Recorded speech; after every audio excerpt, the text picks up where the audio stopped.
Hello बच्चों, welcome back to Manshu classes. आज हम करेंगे क्लास 10th की मैथ्स का चैप्टर नंबर 5। बच्चों, चैप्टर का नाम है अर्थमेटिक प्रोग्रेशन। इस वीडियो में हम कवर करेंगे चैप्टर 5 अर्थमेटिक प्रोग्रेशन का कंप्लीट इंट्रोडक्शन। और हम सीखेंगे इस वीडियो में कि इस चैप्टर में आने वाले सभी क्वेश्चंस को किस तरीके से सोल्व किया जाना है, और इस चैप्टर में आने वाले सभी फॉर्मूले और सभी कॉन्सेप्ट्स को यहाँ पर हम बहुत ही अच्छे से क्लियर करने वाले हैं। बच्चों, अगर आप लोग इस वीडियो को अच्छे से देखेंगे तो आप चैप्टर 5 के किसी भी क्वेश्चन को चुटकियों में सोल्व कर सकते हैं। तो ये बहुत ही इंपोर्टेंट क्लास होने वाली है बच्चों, ध्यान से देखें इसको। तो आइए बच्चों, चैप्टर को स्टार्ट करते हैं। तो बच्चों, जैसा कि चैप्टर का नाम है अर्थमेटिक प्रोग्रेशन, और अर्थमेटिक प्रोग्रेशन को हम शॉर्ट में बोलते हैं बच्चों एपी। तो अब से मैं हर एक क्वेश्चन में, हर एक फॉर्मूले में जहां पर भी अर्थमेटिक प्रोग्रेशन होगा वहां पर मैं एपी का ही यूज करूंगा। तो आप समझ लेना उसको। तो बच्चों, सबसे पहले पढ़ लेते हैं हम एपी की डेफिनेशन। तो बच्चों, it is a sequence of numbers such that the difference is constant. मतलब एक ऐसा सीक्वेंस जिसमें सभी नंबर्स का डिफरेंस कांस्टेंट होता है। कांस्टेंट मतलब सेम डिफरेंस रहता है। अब बच्चों, यहाँ पर एक सीक्वेंस वर्ड आता है। ये सीक्वेंस क्या होता है? तो it is a set of numbers arranged in a definite order. मतलब अगर किन्हीं भी नंबर्स को हम एक डेफिनेट ऑर्डर में अरेंज कर कर लिख देते हैं तब वो बन जाता है बच्चों सीक्वेंस। फॉर एग्जाम्पल, जैसे यहाँ पर तीन एग्जाम्पल मैंने दिए हैं बच्चों। जैसे फर्स्ट एग्जाम्पल में लिखा है 2,4,6,8,10,12। तो यहाँ पर कुछ नंबर्स को एक सिस्टमेटिक वे में और एक डेफिनेट ऑर्डर में अरेंज किया गया है। तो इस ऑर्डर को हम बोलते हैं बच्चों सीक्वेंस। अब अगर इस सीक्वेंस में सभी नंबर्स के बीच का डिफरेंस कांस्टेंट आ जाता है तब ये बन जाएगा एपी। तो आइए हम देखते हैं बच्चों। जैसे कि यहाँ पर अगर हम 4 से 2 को सब्ट्रैक्ट करते हैं बच्चों, तो यहाँ पर डिफरेंस हमको मिलता है +2। और सेम यहाँ पर जब हम 6 से 4 को सब्ट्रैक्ट करते हैं तब भी बच्चों डिफरेंस मिलता है +2। और जब हम 8 से बच्चों 6 को सब्ट्रैक्ट करते हैं तो भी हमको रिजल्ट मिलता है 2। और इसी तरीके से बच्चों यहाँ पर सभी टर्म्स के बीच का जो डिफरेंस होगा वो होगा +2। तो यहाँ पर इस एग्जाम्पल में सभी टर्म्स के बीच का जो डिफरेंस है वो कांस्टेंट है, 2 है। तो हम इसको कह सकते हैं एपी। तो ये फर्स्ट एग्जाम्पल एक एपी हो जाएगा बच्चों। और इसी एग्जाम्पल में अगर हम देखते हैं यहाँ पर, तो एक एग्जाम्पल लिखा है 12, 20, 15, 10, 5, 0, -5, -10 एज सोन। तो अगर यहाँ पर हम डिफरेंस देखें बच्चों, जैसे कि यहाँ पर सेकेंड टर्म है 15, और सेकेंड टर्म से अगर हम 20 को माइनस करते हैं बच्चों, तो जब 15 से हम 20 को माइनस करेंगे तो डिफरेंस मिलेगा बच्चों -5। और जब हम 10 से 15 को सब्ट्रैक्ट करेंगे बच्चों, तो ये हो जाएगा 10 -15। और ये भी यहाँ पर हमको डिफरेंस मिलेगा -5।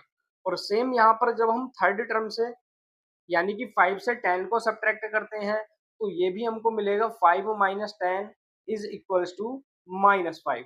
तो हम देख पा रहे हैं कि ये जो सेकंड सीक्वेंस है, इस सीक्वेंस में भी सभी टर्म्स के बीच का जो डिफरेंस है वो -5 है, यानी कि डिफरेंस कांस्टेंट है। तो ये एग्जांपल भी एक एपी का एग्जांपल हो जाएगा। अब बच्चों, यहाँ पर थर्ड एग्जांपल है 5, 5, 5 एज सोन। तो यहाँ पर अगर हम डिफरेंस देखें बच्चों, तो जब हम सेकंड टर्म से फर्स्ट को सब्ट्रैक्ट करते हैं तो बच्चों 5 से 5 को सब्ट्रैक्ट करने पर डिफरेंस मिलेगा 0। और जब हम थर्ड से सेकंड टर्म को सब्ट्रैक्ट करते हैं तब भी डिफरेंस होगा 0। और इसी तरीके से सभी टर्म्स के बीच का डिफरेंस 0 हो जाएगा। तो बच्चों, अगर सभी टर्म्स के बीच का डिफरेंस 0 है तो इसका मतलब ये डिफरेंस कांस्टेंट है। और अगर किसी भी सीक्वेंस में डिफरेंस कांस्टेंट होता है तब वो सीक्वेंस बन जाता है एपी, यानी कि अर्थमेटिक प्रोग्रेशन। तो आई होप आप समझ चुके होंगे कि एपी क्या होती है और एपी सीक्वेंस क्या होता है। आइए अब हम देखते हैं बच्चों टाइप्स ऑफ एपी। तो यहाँ पर अगर देखा जाए तो एपी के बच्चों दो टाइप्स होते हैं। फर्स्ट होता है फाइनाइट एपी एंड सेकंड होता है बच्चों इनफाइनाइट एपी। तो finite AP, the AP has limited terms called finite AP. मतलब एक ऐसा एपी, यानी कि एक ऐसी एपी सीरीज जिसमें नंबर ऑफ टर्म्स फाइनाइट होती हैं यानी कि लिमिटेड होती हैं, उसको हम कहते हैं फाइनाइट एपी। फॉर एग्जाम्पल जैसे हमारा फर्स्ट सीक्वेंस था बच्चों 2,4,6,8 एज सोन। अगर हम इसकी लास्ट टर्म को लिख देते हैं बच्चों 20, तो यहाँ पर अब हमको नंबर ऑफ टर्म्स जो मिली है वो फाइनाइट टर्म्स है यानी कि लिमिटेड टर्म्स है। तो इसीलिए फर्स्ट एग्जाम्पल हो जाएगा बच्चों फाइनाइट एपी का। तो इसको हम लिख सकते हैं फाइनाइट एपी। और बच्चों सेकंड टाइप है हमारा इनफाइनाइट एपी। तो the AP has limit infinite terms called infinite AP. तो बच्चों अगर किसी एपी के अंदर इनफाइनाइट नंबर ऑफ टर्म्स होती हैं तो उसको कहते हैं हम इनफाइनाइट एपी।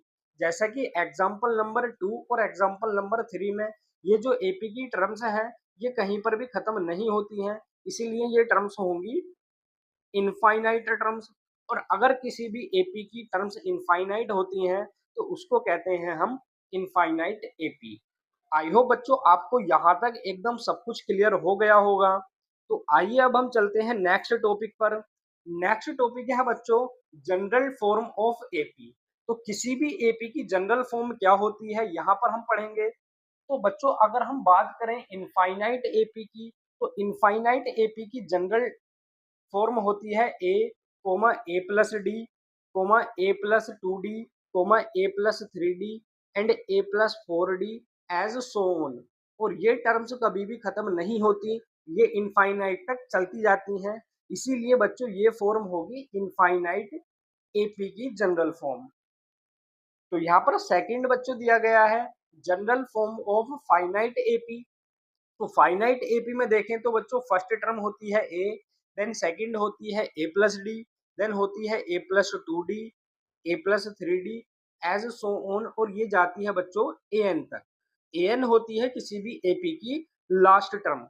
और जब किसी भी एपी की लास्ट टर्म हमको दी गई हो इसका मतलब वो एपी होगी फाइनाइट एपी। और अगर फाइनाइट एपी है तो बच्चों ये सेकंड जनरल फॉर्म हो जाएगी फाइनाइट एपी की। तो आई होप यहाँ तक आपको सब कुछ क्लियर हो गया होगा बच्चों। तो आइए यहाँ पर हम कुछ नोटेशंस को पढ़ लेते हैं। जैसे बच्चों यहाँ पर एक नोटेशन है दोनों ही जनरल फॉर्म में ए। ये जो नोटेशन होती है बच्चों ए, इसको कहते हैं हम फर्स्ट टर्म ऑफ एपी, किसी भी एपी की फर्स्ट टर्म। एंड देन यहाँ पर नेक्स्ट नोटेशन है बच्चों डी। और जैसा कि आप दोनों ही जनरल फॉर्म में देख पा रहे होंगे डी सभी के अंदर है भैया। तो यहाँ पर डी जो होता है ये होता है बच्चों कॉमन डिफरेंस। किसी भी एपी के कॉमन डिफरेंस को हम नोट करते हैं, डिनोट करते हैं स्मॉल डी से। नेक्स्ट यहाँ पर है बच्चों एन। तो एन को कहते हैं हम नंबर ऑफ टर्म्स, यानी कि किसी भी एपी के अंदर जितनी भी नंबर ऑफ टर्म्स होती हैं उसको हम रिप्रेजेंट करते हैं स्मॉल एन से। देन यहाँ पर आता है बच्चों ए एन। और ए एन को कहते हैं हम लास्ट टर्म ऑफ एपी, किसी भी एपी की लास्ट टर्म। तो आइए एक एग्जाम्पल की हेल्प से हम इसको समझते हैं बच्चों।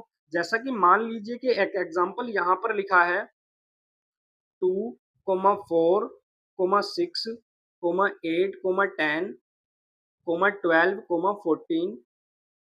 अब यहाँ पर इस एपी में अगर हम देखते हैं बच्चों तो इस एपी की फर्स्ट टर्म यानी कि ए की वैल्यू, तो ए की वैल्यू हो जाएगी बच्चों यहाँ पर 2। सो हम यहाँ पर लिख सकते हैं ए इज इक्वल्स टू 2। नेक्स्ट यहाँ पर अगर बच्चों बात करें स्मॉल डी की, तो स्मॉल डी की वैल्यू फाइंड करने के लिए यहाँ पर हम इनका कॉमन डिफरेंस फाइंड करेंगे। और बच्चों स्मॉल डी की वैल्यू फाइंड करने के लिए हम सेकंड टर्म से फर्स्ट टर्म को सब्ट्रैक्ट कर देते हैं। तो सेकंड टर्म है यहाँ पर 4 और फर्स्ट टर्म है 2।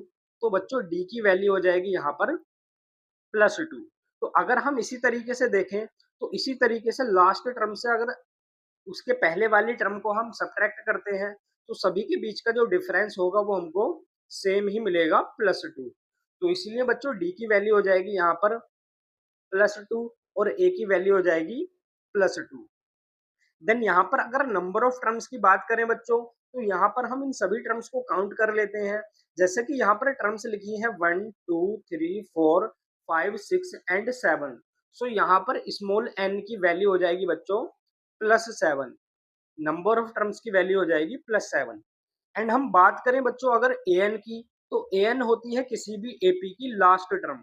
तो यहाँ पर लास्ट टर्म बच्चों जैसे कि यहाँ पर लिखा है 14, तो एन की वैल्यू हो जाएगी बच्चों +14।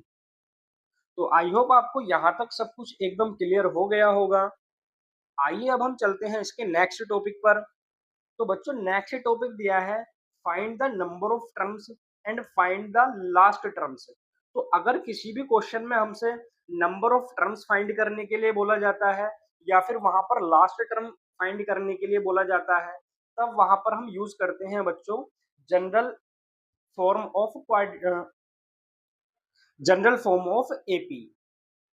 तो यहाँ पर बच्चों किसी भी एपी सीरीज की लास्ट टर्म फाइंड करने के लिए या फिर नंबर ऑफ टर्म्स फाइंड करने के लिए सबसे पहले हम एक एग्जांपल लिख लेते हैं एपी का। तो बच्चों मैं यहाँ पर एग्जांपल लिख देता हूँ, जैसे 2, 4, 6,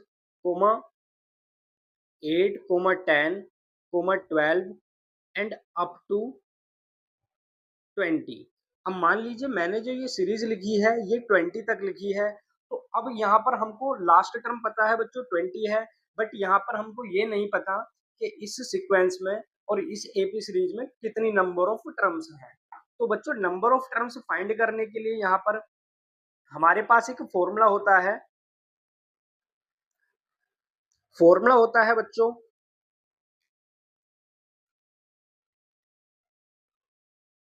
ए n is equals to a plus n-1 × d। ये बच्चों मोस्ट इंपोर्टेंट फॉर्मूला है इस चैप्टर का, इसको आप अच्छे से याद कर लीजिएगा। तो जैसे कि यहाँ पर एन टर्म का ये फॉर्मूला हमने लिखा है और यहाँ से हमको नंबर ऑफ टर्म्स फाइंड करनी है बच्चों। तो जैसा कि ए एन की वैल्यू इस सीक्वेंस में हम देखें तो ए एन की वैल्यू हो जाएगी 20। सो यहाँ से हम लिख सकते हैं ए एन इज इक्वल्स टू 20। और बच्चों ए की वैल्यू यहाँ पर होगी 2, ये जो कि फर्स्ट टर्म है, तो ए को हम लिख देंगे 2। एंड यहाँ पर डी की वैल्यू फाइंड करने के लिए हम सेकंड टर्म से फर्स्ट टर्म को सब्ट्रैक्ट करेंगे, तो डी हो जाएगा बच्चों 4-2। सो यहाँ से डी की वैल्यू हमको मिल जाएगी +2। अब इन सभी वैल्यूज को हम पुट कर देते हैं बच्चों इस फॉर्मूले में। तो जब हम फॉर्मूले में वैल्यूज को पुट करेंगे तो ये हो जाएगा 20 इज इक्वल्स टू 2 + n-1 × 2। और यहाँ पर जब हम इसको सोल्व करेंगे बच्चों तो ये हो जाएगा 20। और जब हम इस 2 को लेफ्ट साइड में लेकर आएंगे तो ये हो जाएगा -2 इज इक्वल्स टू n-1 × 2। सो ये हो जाएगा बच्चों 18 इज इक्वल्स टू n-1 × 2। और जब हम इस 2 को लेफ्ट साइड में लेकर जाएंगे बच्चों तो ये हो जाएगा 18/2 इज इक्वल्स टू n-1। या फिर बच्चों यहाँ से n-1 की वैल्यू हमको मिल जाएगी 18/2। और जब हम 2 से 18 को डिवाइड करेंगे बच्चों तो ये हो जाएगा 9 टाइम। सो यहाँ पर n-1 की वैल्यू मिल जाएगी 9। और जब यहाँ से हम n की वैल्यू फाइंड करेंगे तो इस -1 को हम लेकर जाएंगे राइट साइड में, तो ये हो जाएगा 9 + 1। सो यहाँ से n की वैल्यू मिल जाएगी बच्चों हमको +10। इसका मतलब जो भी यहाँ पर हमने सीक्वेंस लिखा है इस सीक्वेंस में नंबर ऑफ टर्म्स होंगी 10। आई होप आपको ये पार्ट अच्छे से क्लियर हो गया होगा। अब बच्चों अगर हमको किसी भी सीक्वेंस की लास्ट टर्म फाइंड करनी हो तो वो कैसे फाइंड करेंगे? तो लास्ट टर्म फाइंड करने के लिए बच्चों जैसे कि यहाँ पर हम एक और एग्जांपल लिख लेते हैं। जैसा मान लीजिए कि यहाँ पर एक एग्जांपल लिखा है बच्चों 2, 4, 6, 8 अप टू 14th टर्म। तो यहाँ पर हमसे बोला गया है कि ये एक सीक्वेंस लिखा है जो कि 2 से स्टार्ट होता है और 14th टर्म तक जाता है। इसका मतलब यहाँ पर 14th टर्म इस सीक्वेंस की हमको गिवन है। तो सबसे पहले बच्चों यहाँ पर हम वैल्यूज लिख लेते हैं, क्या क्या वैल्यूज हम फाइंड कर सकते हैं इस सीक्वेंस से। तो जैसा कि यहाँ पर फर्स्ट टर्म है 2, तो बच्चों ए की वैल्यू हो जाएगी यहाँ पर +2। और कॉमन डिफरेंस डी हो जाएगा बच्चों 4-2 यानी कि 2 हो जाएगा। और यहाँ पर हमको गिवन है 14th टर्म तक ये सीक्वेंस लिखा है, तो इसीलिए बच्चों 14th टर्म यानी कि n की वैल्यू हो जाएगी 14। और यहां से हमको फाइंड करनी है बच्चों इसकी लास्ट टर्म, कि इसकी लास्ट टर्म क्या होगी। सो यहाँ पर हम फॉर्मूला फिर से यूज करेंगे बच्चों जनरल टर्म्स का। तो फॉर्मूला जब हम यूज करेंगे बच्चों, फॉर्मूला होता है a n is equals to a plus n minus one into d. अब इस फॉर्मूले में हम सभी वैल्यूज को पुट कर देंगे बच्चों। तो ये हो जाएगा a n is equals to 2 plus n की वैल्यू है बच्चों 14, तो ये हो जाएगा 14 minus one into two. So यहाँ पर ये हो जाएगा बच्चों a n is equals to 2 plus, और 14 से जब 1 माइनस करेंगे तो ये हो जाएगा 13 इंटू टू। सो ये हो जाएगा बच्चों a n is equals to 2 plus 13 two जार हो जाएगा 26, और ए एन की वैल्यू हमको मिल जाएगी 2 प्लस 26 इज इक्वल्स टू 28। तो बच्चों इस सीक्वेंस की जो लास्ट टर्म होगी वो हो जाएगी 28। आई होप आपको यहाँ तक सब कुछ एकदम क्लियर हो गया होगा। आइए अब हम चलते हैं इसके नेक्स्ट टॉपिक पर। तो नेक्स्ट टॉपिक है बच्चों हमारा यहाँ पर सम ऑफ एंड टर्म्स। मतलब अगर कोई भी हमको सीक्वेंस या कोई एक एपी सीरीज हमको दी गई है, तो यहाँ पर हम उसका सम किस तरीके से फाइंड करेंगे बच्चों। तो जैसा कि सम फाइंड करने के लिए या एन टर्म्स का सम फाइंड करने के लिए एक फॉर्मूला हमारे पास होता है बच्चों, और फॉर्मूला होता है S n is equals to n by two into two a plus n minus one into d. ये फॉर्मूला होता है बच्चों सम ऑफ एन टर्म्स का। तो अगर हमको कोई भी एक सीक्वेंस दिया गया है, फॉर एग्जाम्पल यहाँ पर हम लेट कर लेते हैं 2, 4, 6, 8, 10 अप टू 18th टर्म। ये एक एपी दिया गया बच्चों हमको, और इस एपी में टोटल 18 टर्म है। तो यहाँ पर अगर 18 टर्म्स का हमसे सम करने के लिए बोला जाए तो हम फॉर्मूला यूज करेंगे S n is equals to n by two into two a plus n minus one into d का। तो आइए बच्चों यहाँ पर हम इसको सोल्व करते हैं। देखो, तो जैसा कि यहाँ पर फर्स्ट टर्म बच्चों है 2, तो यहाँ पर ए की वैल्यू हो जाएगी +2, और कॉमन डिफरेंस हो जाएगा बच्चों 4 माइनस टू यानी कि 2। एंड यहाँ पर अगर हम देखें नंबर ऑफ टर्म्स यानी कि n, तो n की वैल्यू है यहाँ पर 18। तो आइए यहाँ पर हम यूज करते हैं फॉर्मूला Sn। तो आइए अब हम यहाँ पर सभी वैल्यूज को पुट कर देते हैं बच्चों Sn के फॉर्मूले में। सो ये हो जाएगा बच्चों Sn, और n की वैल्यू है 18, तो ये हो जाएगा S18 is equals to 18/2 into 2 into a की वैल्यू है बच्चों 2 and plus n minus one, और n की वैल्यू है 18, सो ये हो जाएगा 18 माइनस वन इंटू डी, और d की वैल्यू है बच्चों +2, सो ये हो जाएगा S18 इज इक्वल्स टू। अब 2 से जब हम 18 को कैंसिल आउट करेंगे तो ये हो जाएगा 9 टाइम, सो यहाँ पर बचेगा 9 इंटू 2 इंटू टू, ये हो जाएगा बच्चों 4 एंड प्लस, और जब 18 से हम 1 को सब्ट्रैक्ट करेंगे तो ये हो जाएगा बच्चों 17, और यहाँ पर ये हो जाएगा 17 इंटू टू। सो बच्चों S18 की वैल्यू हो जाएगी यहाँ पर 9 इंटू 4 प्लस 17 टू जार 34, और जब हम 34 में 4 को ऐड करेंगे बच्चों तो ये हो जाएगा S18 is equals to 9 into 38, और बच्चों जब हम 9 की मल्टीप्लाई 38 से कराएंगे तो ये हो जाएगा S18 is equals to 9 8 are 72, 7 carry, and 9 3 are 27, 27 plus 3 27 plus 7, so ये हो जाएगा बच्चों यहाँ पर 34। तो यहाँ पर S18 की वैल्यू आ जाएगी बच्चों 342। आई होप बच्चों आप से क्लियर हो गया होगा। तो अगर ये वीडियो को आप बहुत ही ध्यान से देखेंगे और यहाँ पर सभी फॉर्मूलोज को एक बार अच्छे से रिवाइज कर लेंगे तो आप इस चैप्टर के किसी भी क्वेश्चन को बहुत ही आसानी से कर सकते हैं। तो आइए बच्चों अब हम मिलेंगे नेक्स्ट वीडियो में, जहां पर हम करेंगे एक्सरसाइज 5.1।